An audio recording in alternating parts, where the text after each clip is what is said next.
सवाल नंबर 3 पहला सवाल दिया इसमें कहा है कि एक मकान के आधार से एक मीनार के शीर्ष का उन्नयन कोण की माप कितने अंश का है 60 अंश का तथा उसी मकान के शीर्ष से उसी मीनार के शीर्ष का उन्नयन कोण 45 अंश है। कहा मकान तथा मीनार के बीच की जो दूरी है वो कितना है 20 मीटर का है। कहा मकान तथा मीनार की ऊंचाई जाती है। तो आप देखो पहले बेटा यहाँ पहले एक क्या बनाइए एक मीनार बनाइए और एक बना लीजिए मान लेते हैं ये हमारा एक मकान करा है एक मकान है और एक क्या है मीनार। तो हमने क्या बनाया एक मकान बनाया और एक क्या बनाया मीनार। इधर हमने क्या बनाया मकान को बनाया इधर हमने क्या बनाया मीनार को बनाया। अब यहाँ पर सवाल में फिर से पढ़िए करा एक मकान के आधार। अब मकान का आधार कहाँ है बेटा आपका मकान का जो हमारा आधार है यहाँ पे। अब क्या कर रहा है मकान के आधार से एक मीनार के शीर्ष। अब भाई मीनार जो है ये है अब इसका शीर्ष हमारा यहाँ पे करा है मकान के आधार से और मकान के शीर्ष का उन्नयन कोण कितने अंश का है 60 अंश का है। तो यहाँ पर देखिए ये हमारा मीनार है मीनार का शीर्ष और ये रहा हमारा मकान का शीर्ष। अब यहाँ से जो कोण बना रहा है वो कितने अंश का बना रहा है 60 अंश का बना रहा है। अब यहाँ पर क्या करेंगे हम इसके आगे सवाल में कह रहा है उसी मीनार के शीर्ष का उन्नयन कोण। अब कह रहा है उसी मकान के शीर्ष। अब मकान का शीर्ष ये रहा हमारा मकान का शीर्ष करा उसी मकान के शीर्ष से उसी मीनार का शीर्ष।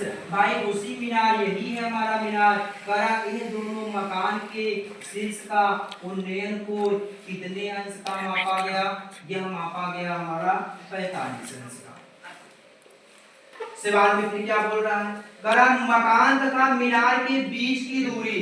देखो भाई ये रहा मीनार और ये रहा मकान इन दोनों के बीच की जो दूरी है यह कह रहा है हमारा सवाल में ये कितना है हमारा ये हमारा कह रहा है कि 20 मीटर की दूरी पर स्थित है। कह रहा है मकान की ऊंचाई तथा मीनार की ऊंचाई ज्ञात कीजिए। तब इसको क्या मान लेते हैं यहाँ से लेकर के यहाँ तक टोटल को हम क्या मान लेते हैं यहाँ पर टोटल को हम क्या मान लेते हैं h मान लेते हैं। जब टोटल हमने h मान लिया तो यहाँ से लेकर के यहाँ तक हमारा कितना हो जाएगा। अब इसको जो भी मानना चाहते हो आप इसको मान लीजिए। इसमें से अगर यहाँ से यहाँ टोटल हमारा h है इसमें का आधा निकालेंगे तो इसको मान लेते हैं क्या हो जाएगा हमारा। अगर हम मकान को सिर्फ मान ले कितना यहाँ से यहाँ तक इसको हम x मान लेते हैं। यहाँ पे x मानेंगे ये टोटल क्या मान लिए h मान लिया तो इसमें से क्या करेंगे जो हमारा जब निकालेंगे इसमें से h में से क्या करेंगे हम x को घटा देंगे तो हमारा किसका निकल जाएगा ये ऊपर वाले का निकल जाएगा। तो पहले हम किसके लगाएंगे आप मान लेते हैं a यहाँ पे b यहाँ पे c यहाँ पे d और यहाँ पे e। आप पहले क्या करेंगे बड़े वाले त्रिभुज से लगाइए। देखो यहाँ पर इस वाले त्रिभुज से लगाइए यहाँ पर लिखेंगे पहले मान लेते हैं माना मीनार की ऊंचाई h मीटर तथा मकान की ऊंचाई x मीटर। लिखेंगे यहाँ पे त्रिभुज किसे लगाएंगे बी ए और ए सी। देखो बी ए और ऊपर यहाँ पे ए। यहाँ पे क्या हो जाएगा थीटा बराबर क्या रखेंगे हम 60 अंश रखेंगे और रखेंगे ए और बी बराबर कितना हो जाएगा 20 मीटर। इसके बाद आपका दिया हमने माना हुआ है b और e को जो माना है हमने क्या माना है टोटल को h का माना हुआ है। यहाँ पे b और e बराबर कितना हो जाएगा h मीटर। यहाँ पे किसका प्रयोग करेंगे हमारा लंब पता है और आधार पता है। यहाँ पे किसका प्रयोग करेंगे tan का प्रयोग करेंगे। तो tan थीटा बराबर हमारा सूत्र होता है लंब बटे आधार। यहाँ पे tan कितने अंश का 60 अंश का और लंब हमारा कितना है लंब हमारा है h और आधार हमारा कितना है 20। tan 60 अंश का मान होता है कड़ी में 3 और बराबर क्या हो जाएगा h बटे 20। इसके बटे 1 करेंगे त्रिज्या क्या करेंगे गुणा तो h बराबर हमारा निकल जाएगा 20 कड़ी में 3 मीटर। ये हमारा भाई निकल गया किसका ये हमारा निकल गया मीनार का। अब किसका निकालना, हमको मकान का निकालना है, तो मकान का भी निकाल लेते हैं। यहाँ पर लिखेंगे पुनः, पुनः लगाएंगे त्रिभुज ई, क्या लिखेंगे सी डी और ई से, पुनः लगाएंगे सी डी और किससे, ई से। यहाँ पर देखो थीटा बराबर कितने अंश का रखेंगे, 45 अंश का। देखो भाई यहाँ पर जब ए और बी हमारा 20 मीटर का है, तो हमारा डी और जो सी है ये भी हमारा कितनी मीटर का होगा, 20 मीटर का होगा यहाँ से यहाँ तक। ठीक है, अब यहाँ पे क्या लिखेंगे, डी और सी बराबर में क्या रखेंगे, 20 मीटर का रखेंगे। अब यहाँ पे देखो सी और जो ई निकाले थे, यहाँ पे आपको बताया था h माइनस क्या हो जाएगा, x हो जाएगा।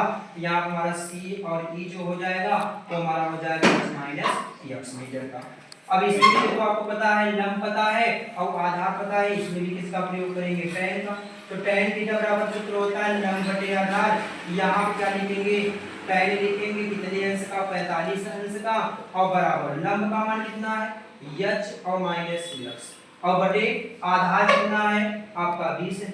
अब tan 45 अंश का मान हमारा होता है 1, यहाँ पे क्या लिखेंगे h माइनस x और बटे क्या हो जाएगा 20, इसके बटे 1 करके तिर्यक गुणा करेंगे, h माइनस x बराबर कितना हो जाएगा 20। जबकि आपको यहाँ पर देखिए, यहाँ पे आपका h का मान निकला हुआ है, अब h का मान हम यहाँ पे रख देंगे। तो h का मान हमारा जो निकला हुआ है वो कितना है 20, और कड़ी में कितना है 3, और माइनस यहाँ पे x बराबर कितना हो जाएगा 20।